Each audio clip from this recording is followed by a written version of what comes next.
আছেন? আমি ভালো নাই, শরীর খারাপ আছে। কি হয়েছে আপনাকে? কি হয়েছে? টিবির অসুখ আছে। আর শ্বাসকষ্ট। সকালে চা খেয়েছিলাম। তো আপনার ছেলে আপনাকে ডাক্তারের কাছে নিয়ে যায়নি? না। তো কিভাবে দিনকাল যায় না দিদি? ওইভাবে যাই, কি করবে? কাঁদছেন যে দিদি? তিনটা চেংড়া আর একটা মা, 4 টাকা পড়ছে ওই বেটিটা। তো আপনার যে এখন হাতে ব্যথা, তো আপনার তো ডাক্তারের কাছে যাওয়া দরকার। টাকা পয়সা থাকলে তো, টাকা থাকলে তো যাবো ডাক্তারের বাড়ি। আপনার ছেলে কোথায় আছে? আছে বাড়িতে? তো দিদি ভাই এভাবে উনি চলছেন নাকি তাহলে? কি আপনি ওনার ছেলে নাকি? তো আপনারা দেখবেন। তো দাদা আপনার বাড়ি এখানে, তো দিদি ভাইয়ের দিনকাল কিভাবে যায়? দিদি ভাই তো কামাবার কেউ নেই, মেয়েটা যা বাইরে কাজ করছে আর ওই দুটো বাচ্চা।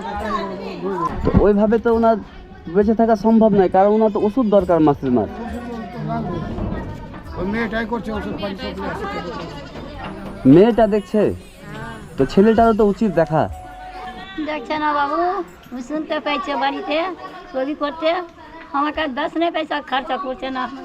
শুনতে পেয়েছেন কত না কষ্ট হবে। জীবনটা কোনো সিনেমা হল নয় যে আমরা 100-150 টাকা টিকিট কেটে এসেছি। এটা জীবন, এটা একমাত্র আমরা এই পৃথিবীতে মা বাবার জন্য আসতে পেরেছি, তাছাড়া সম্ভব নয়।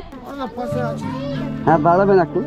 তো দেখতে পাচ্ছেন, শুনতে পেলেন, কোনো একজনের দ্বারা সম্ভব নয়। তো আমি আমার সমর্থ মতো এলেন দিদি ভাই।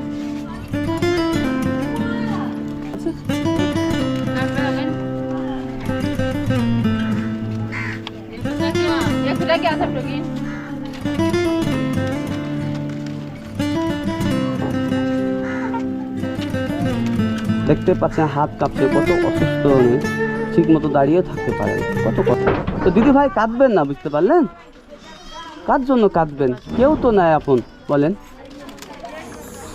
কেঁদে কি হবে বলেন? কাঁদিয়েন না, বুঝতে পারলেন? কাঁদিয়েন না, কেঁদে কিছুই হবে না, বুঝতে পারলেন? এই নেন ফল এনে খাবেন, ভালো কিছু, কেঁদে কিছু হবে না, লেন রাখেন, আমি আপনার ছেলের মতোই, লেন, কেঁদে কিছু হবে না, কেউ সাথ দেবে না, বুঝতে পারলেন? একটু দেখবে সবাই নাকি? কেমন ভাই? হ্যাঁ ও দাদা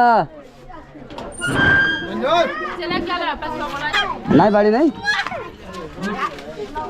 ছেলেটার সাথে কথা বলতাম, তো দেখতে পাচ্ছেন ছেলেটা না এসেছিল, আবার কোথায় চলে গেল। তো কথা বলা হলো না ওনার ছেলের সাথে। কথা বলতাম যে কেন খেতে দিচ্ছেন না, কি অসুবিধা। তো তাহলে থাকেন কেমন, হ্যাঁ বুঝতে পারলেন? আবার আসবো কোনো এক সময় আমি, বুঝতে পারলেন? একটু দোয়া করবেন আমার জন্য। মেয়ে আছে, ওর তো মেয়ে খরচে দিচ্ছে। একটা ওর মেয়ে আছে, ওটাই তো বড়ই হয়ে গেছে, ওটাই অনেক দূর আছে। কিন্তু ছেলে দেখছে না। ওই নিজের সংসার, ওই নিজের সংসার। হ্যাঁ কিন্তু মায়ের চেয়ে বড় কিছু হতে পারে কি বলেন? ঠিকই আছে। মা তো জন্ম দিয়েছে বলেন, সব আগে তো মায়ের দায়িত্ব। আমি ছেলের জন্ম, এখনকার ছেলে তো অমনি দেখছে না, মায়ের পেটটা ভারী। কিন্তু এটারও তো হিসাব দিতে হবে একদিন, তো নাই? সবাইকে দিতে হবে। ওর তো তাও ছেলে টেলে নাই, একটা ও এখন আল্লাহ তালা দেয় নাই।